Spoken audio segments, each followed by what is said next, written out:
दर्शकों, आप देखना शुरू कर चुके हैं बापू वार्ता न्यूज नेटवर्क। इस वक्त हम आपको गोंदिया जिले की एक सबसे बड़ी खबर सुनाना चाहते हैं। जैसे कि पूरे देश में जो है 2019 का दौर याद दिलाया जा रहा है। क्या कोरोना महामारी जैसी HMPV यह वायरस एक महामारी तो नहीं, और इस वायरस को लेकर पूरे देश में बवाल मचा हुआ है। कहीं ना कहीं देखा जाए तो आज हमने डॉक्टरों से संपर्क किया, उन डॉक्टरों से जानने की भी जो है कोशिश की कि HMPV वायरस से खतरा तो नहीं। लेकिन आपने देखा होगा अभी जैसे कि HMPV वायरस को लेकर बाहर गांव जाने वाले जो मजदूर वर्ग है वह अपने गांव की ओर पलायन करने बैठे हैं, काम धंधे छोड़कर। लेकिन कहीं ना कहीं देखा जाए तो आज पूरे देश में HMPV वायरस को लेकर भी एक डर सा लगने बैठा है।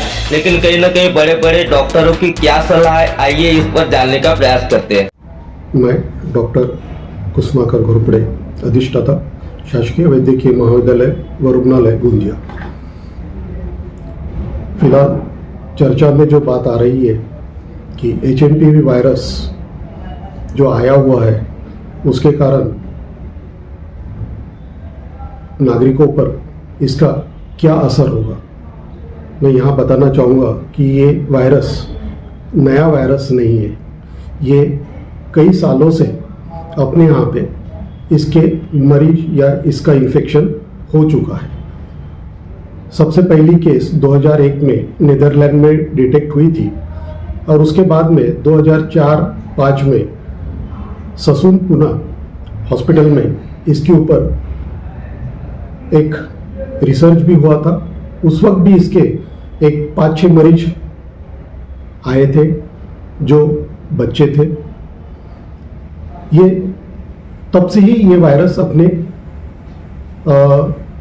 शरीर में उपलब्ध है, रहता है। ये बचपन में 5 साल के बच्चों को इसका लगभग सभी को इन्फेक्शन हुआ रहता है, लेकिन इसके जरिए जो इम्यूनिटी आती है वो कम समय तक रहती है और जैसे ही वायरस का स्ट्रेन बदलता है तो उसको फिर से इन्फेक्शन होता है।